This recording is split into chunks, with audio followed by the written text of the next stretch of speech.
Finale 2010-2011, ça va se jouer sur 2 semaines dans la classe ouverte. Pierre Laprise face à Marc-André Lauzé. Oui, Pierre qui a défait en demi-finale Denis Rousseau et Jean-François Consigny. Et de son côté, Marc-André qui a défait Daniel Racicot et Roger Charret. Alors, le pointage de cette semaine plus le pointage de la semaine prochaine fera foi de tout. On vous rappelle qu'il y a 9 000 $ à l'enjeu, 6 000 aux gagnants, 3 000 aux perdants. Le but ultime depuis le début de la saison de la part de tous les skieurs. Oui, de se retrouver là, dans ce match final. L'an passé, après le premier match, Mario Desmarais avait pris les devants 211 à 206 contre André Duclos. Donc, il y avait 5 quilles d'écart seulement avant d'entreprendre le match de la deuxième semaine. Et finalement, André Duclos avait renversé la vapeur, remporté le deuxième match 187 à 139 pour rafler le titre 2009-2010 plutôt. Là, ça se passait l'an dernier au Salon de quilles champion. Évidemment, le but est de rester à portée de l'adversaire ou bien, évidemment, de s'en éloigner le plus rapidement possible. Mais si tu as à perdre le match d'aujourd'hui, c'est pas dramatique. L'important, c'est de ne pas le perdre, un peu comme André Duclos l'an passé. Il avait perdu par 5 points seulement là, le premier match de la finale. Pierre Laprise, lui, il y a 2 semaines, a roulé un match de 205 pour avoir le meilleur sur Denis Rousseau et Jean-François Consigny. Il est du salon Darling. Pierre Laprise, qui est âgé de 44 ans. Marc-André Lauzé, 20 ans. Pierre qui évolue dans le monde des quilles depuis quelques années. Nous offre de bonnes performances. C'est quand même sa 3e présence à la télé et a toujours quand même bien performé dans tous les tournois. Ici, on va tenter de récupérer les quilles 2A. Mauvais lancé dès le départ. Là, Oui, on a vu peut-être un peu de nervosité. Ne s'est pas retrouvé dans cette situation quand même très souvent. Mais quand même, pour avoir discuté avec lui, approche le match de la bonne façon, tente de battre les allées le mieux qu'il le peut et verra le résultat à la toute fin.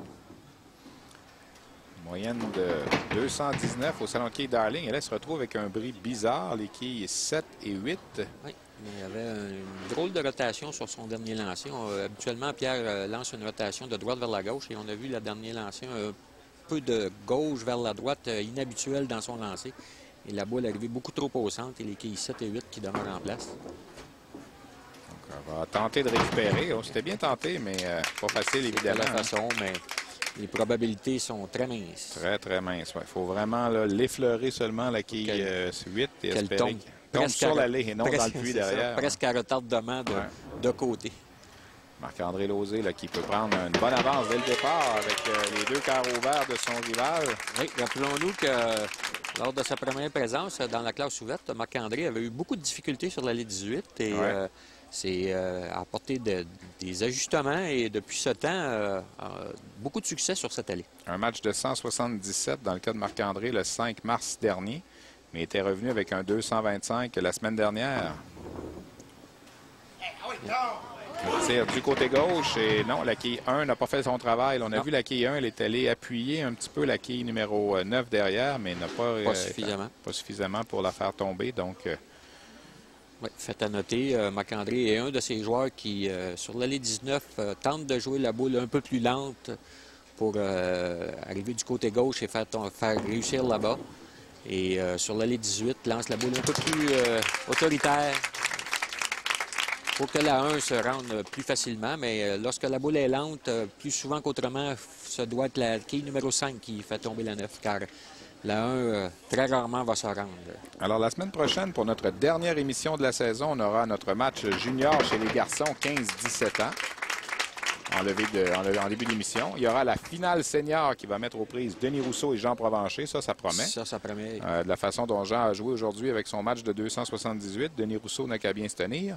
Et on aura évidemment le deuxième match de cette finale de la classe ouverte au total des 2 semaines entre Pierre Laprise et Marc-André Lauzé. Alors, Pierre Laprise, un premier rabat dans ce match au 18 et là, il vient de réussir un doublé. Donc, il tout de suite là, va combler un peu le retard qu'il avait pris à la suite de ses 2 premiers carreaux. Bonne façon de revenir après 2 carreaux un peu difficiles de la part de Pierre. Erreur non provoquée au premier carreau et au deuxième carreau, un mauvais bris. Alors, comme je le mentionnais un peu en introduction d'émission, c'est comme si ces 2 joueurs, on leur demandait de jouer un match de 20 carreaux. D'une certaine façon. Là.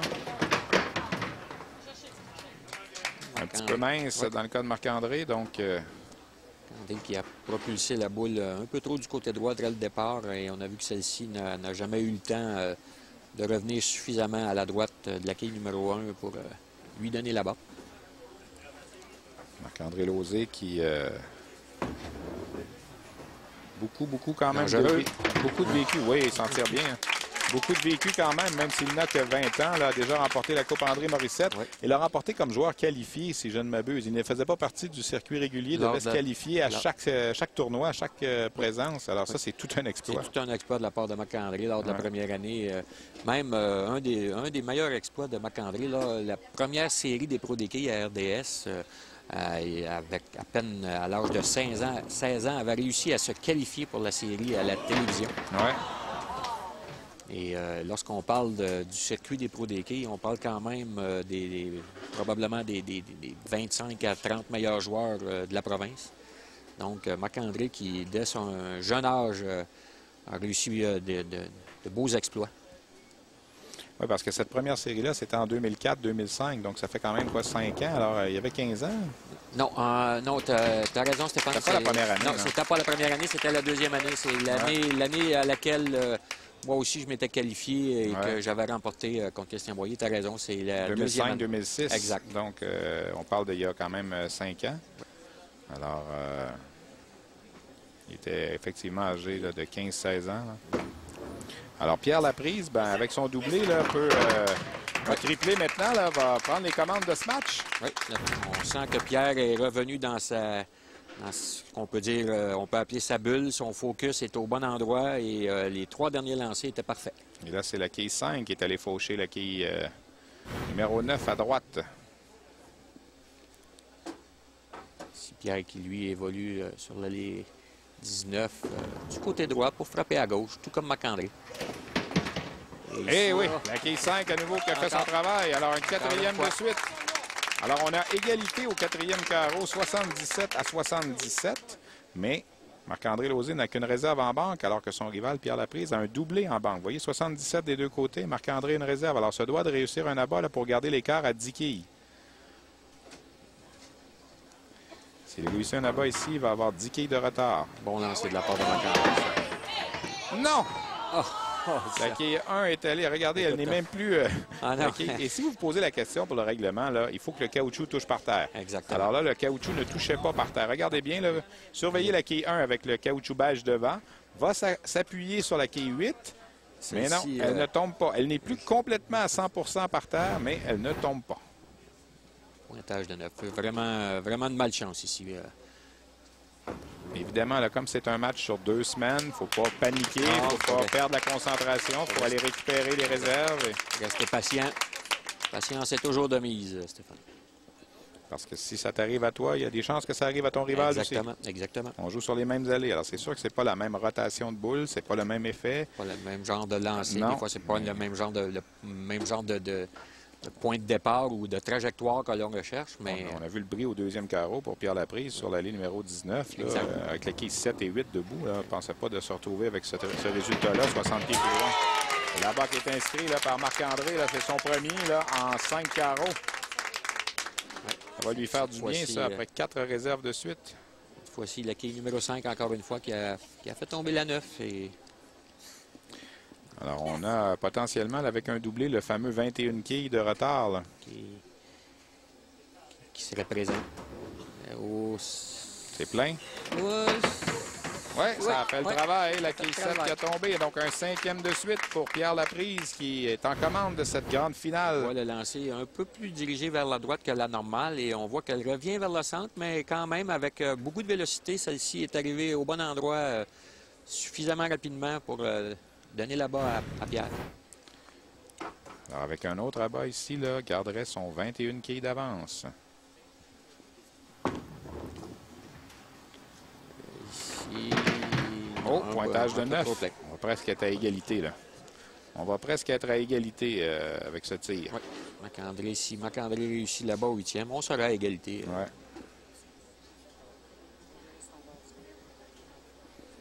Alors...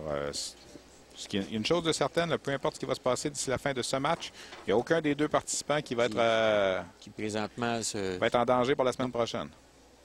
Bon, les deux vont être dans le coup. Oui, et les deux... attention, c'est bon. Oui, les deux vont avoir une performance au-delà des 200. Avec 156 au 8e, Pierre peut encore jouer 236 et c'est la même chose pour Marc-André. Les deux joueurs, s'ils terminent en abat, ils vont être à 236. On va voir ce qui va se passer. Le tir de Marc-André du côté droit, la balle est inscrite. Voilà. Ouais, cette fois-ci, aucune hésitation pour la quille numéro 8. On a vu que la 5, la 1, tout s'est dirigé vers celle-ci. Et troisième abat dans le match en 8 carreaux. C'est bizarre les quilles, hein, parce que Pierre Laprise a 5 abats en 8 carreaux, Marc-André Lauzé en a 3, mais on est à égalité. À égalité. Tout dépend de la séquence, tout dépend où tu mets tes carreaux verts. Ouais. Les 5 abats consécutifs de Pierre ont racheté ces deux premiers carreaux qui étaient des carreaux verts. Tire du côté gauche, la balle est inscrite. La balle est inscrite, on est presque à égalité dans ce match. Avec un abat ici, on serait à nez. Au 9 carreaux. Ouais. On va revoir la réaction là, de Marc-André Lauzé qui, évidemment, est très démonstratif, intense, très expressif. Là-bas qui est inscrit, la quille 1 qui fait le travail et surveiller sa réaction.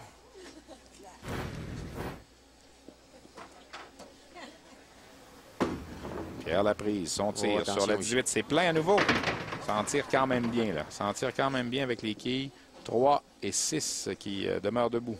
Dès le départ, on a vu qu'il a pas tout à fait déposé la boule à l'endroit qu'il recherche et lui-même le savait et s'en tire à bon compte ici les quilles, seulement les quilles 3 et 6 qui demeurent en place. Alors, ça doit évidemment de récupérer la réserve.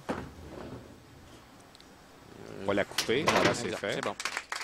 Alors, on peut aller chercher 224 s'il termine avec 3 abats. Et d'autre côté, on peut aller chercher 236 là, avec 3 abats pour Marc-André Lauzé. Il reste seulement qu'une différence de 12 quilles seulement. Comme je le mentionnais l'an passé, après le premier match, il y avait une différence de 5 quilles seulement entre les deux finalistes, André Duclos et Mario Desmarais. Tu vois encore une fois une situation qui est quand même bizarre aux quilles parce que Pierre a collé, a fait 2 réserves consécutives, n'a pas perdu les 21 quilles que l'on parle, a perdu seulement 12 quilles. Il y a d'ailleurs des gens qui peut-être soumettaient à un certain moment que ça devrait être le même pointage pour que ce soit consécutif ou pas. Parce qu'à la fin du match, tu as joué 10 carreaux. Si tu as réussi 8 abats et 2 réserves et que ton joueur, l'autre joueur a fait 8 abats, 2 réserves, parce qu'il les a pas fait au même carreau, des fois, ça fait varier le pointage. C'est un peu injuste. Un peu injuste. Par contre, d'autres gens te diront, Stéphane, que, écoute, lorsque tu réussis à faire 2 abats consécutifs, bien, ça rajoute la pression d'en réussir un 3e pour aller chercher le Danny, pointage. mais le fameux exemple, Danny, là, du joueur qui fait une réserve au premier carreau et qui fait 11 abats par la suite, il joue 290. L'autre joueur qui commence avec 11 abats et qui rate, il joue 299. C'est là que ça devient juste. C'est ça que c'est exactement là que ça devient juste. Par contre, comme je te dis, les gens qui disent...